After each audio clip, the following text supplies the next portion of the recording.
We do apologize, but I like kids that tell people things that mean something to them. I appreciate those three seniors.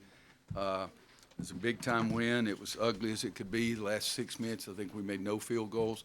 Cam stepped to the free throw line, made 2 big free throws. Garrison stepped up and had really struggled and made 2 big free throws. Kobe was a mess there for a while. He was hard for people to handle.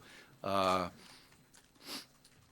loved coaching those seniors. Can you imagine how lucky I've been? There's something else. Okay, anybody got any questions? Kenny, his last home game, kind of doing all the different things he did, especially drawing those 2 charges on Barrett. How big was Yeah, I thought he had a third one. Okay. He did. No, I think it was, he's our best perimeter defender. He's been that his entire career. He showed it again today, and I was happy that some of his shots went. I think that may have been the most threes he's made all year in one game, 4 out of 7. And he willed a couple of them in the hole. One time when the guy's falling down beside him and he's standing there wide open, he willed the ball in the hole. How would you describe the feelings you had before the game during the ceremony? Before the game, during the ceremony, just want everybody to clap like crazy so we can get the heck, so we can play the game. But this is a hard day for me. You guys know me, or most of you do. I'm pretty emotional, and this is a hard day for me because I want our seniors to go out the right way. And to me, that means win. And this is a hard day, but it's pretty neat right now. Roy, the seniors scored the first 12 points coming out of halftime, kind of flipped the momentum there. Was that something they had talked about in halftime, to take the lead there? I talked to them about halftime as we hadn't done what we wanted to do. We hadn't played the way we wanted to play, but the good news was we had 20 more minutes to play better. And we had to play with our brain and our heart both, and the toughness had to be there. And those 3 guys did step up, to say the least, at the start of it. Coach, Kenny and Nas had went 9 of 16 in the first half. First half had 21 of y'all's 38 points. How big were they in keeping y'all within striking distance of Duke going into Well, that? Nasir was, I think he had 8 of his 9 at halftime, and that was big. And who else did you say? Kenny. Yeah, well, Kenny's his career, he's been a better scorer than he has this year, but he struggled from the 3-point line this year, and the ball hadn't gone in the basket. But anybody that scored 8 points for us in the first half was big. I mean, we're down 2, so it's pretty easy. People are going to make the asterisk, if you will, with Zion. Frankly, my dear. I answer. And if people need me to spell that out, I can spell that out for them. In 2012, I thought we had the best team in the country, and John Henson was hurt, and Kendall Marshall didn't go play. So, frankly, my dear, and I'm from the South. Mike, do you think people have actually underappreciated your team this season? Somebody else, believe it or not, somebody is a brain like you too asked me the same question. Perhaps, but I really don't get into that. I think, Pat, I really enjoy the kids, and we talk about our own dreams and goals.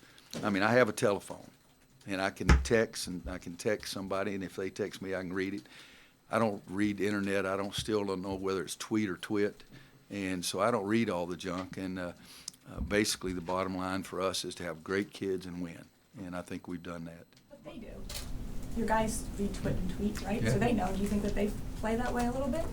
I haven't brought it up, so if they have it as individual motivation, that's okay. We tell everybody we got to do it out on the court, and that's what we try to focus on, is being the best team we can be. And I mean, 3 seniors like that. I mean, all 3 of those guys are fantastic students and just good people. But no, there have been times that I've played the underappreciated card or no respect card, but I don't think I've said anything like that all year this year.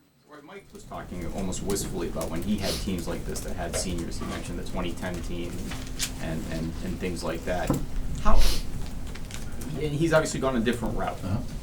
What is it that's enabled you over the years to keep these groups of guys coming through? So you have guys who, Luke played a role in 2017, but now they're kind of forging their own legacy. Well, what caused it is because I couldn't get any of those recruits that Duke and Kentucky got. So, but again, I'm okay if I'm fairly confident. You give me really good kids who'll play really, really hard, and we're going to win some games that maybe we shouldn't. And Kenny and Luke, neither one of those guys were in the top 100.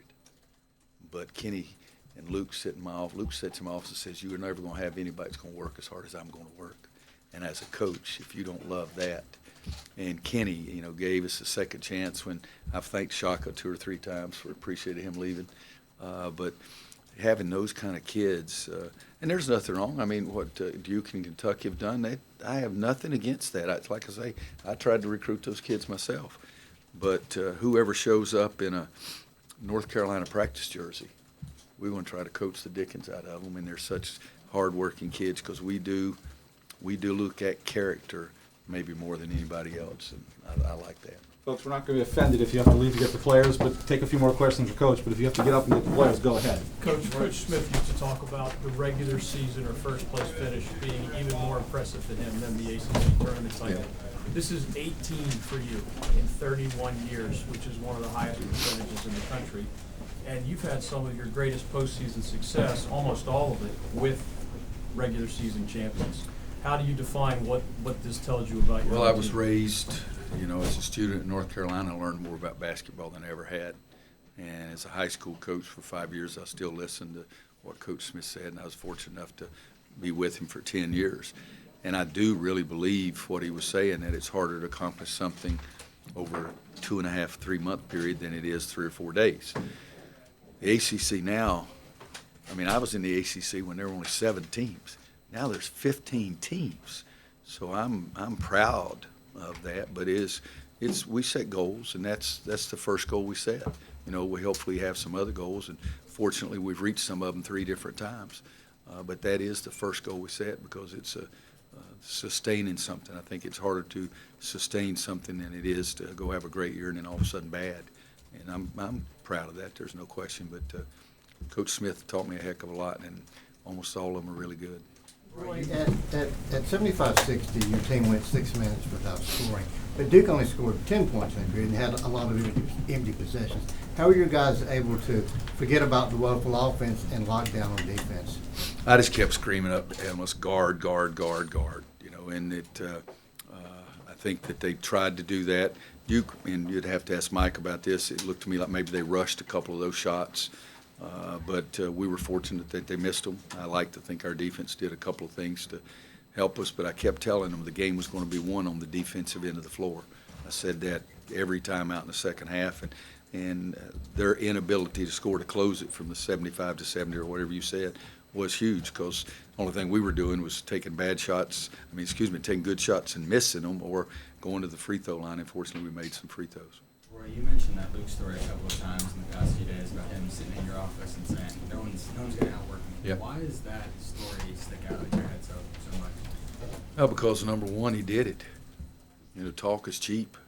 I've had a lot of guys say, man, I'm going to show you how hard I work. And give me Christmas, I work harder in one day than I've seen guys work in a week. But Luke May, even last night, we were up here at 9:36. I walked out of the building. And Luke and Cam were down in the locker room waiting to go out and shoot some more last night. So I like gym rats, and he may be the biggest gym rat I've ever known. Anybody else? You were nice enough to wait, so I'll make sure. Go ahead. Coach, I know all wins are nice, but how would you encapsulate the difference in emotion between a normal win and beating Duke?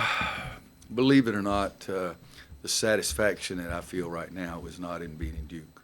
The satisfaction I feel is seniors winning on their last home game.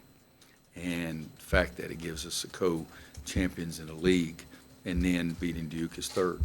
And it really is. And that may not be what everybody likes to hear, but it's the truth. Winning, the higher level you go and the tougher the win is, you got to beat some teams and programs that are really great.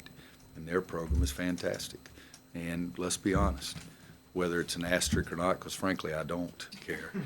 But they didn't have Zion again today, and then Bolden got hurt as well. We understand that, and it's that made the game much different than it might have been. But also, if it had been a higher level game on their end, I sort of think my guys may have played a little bit higher level too, and I like that.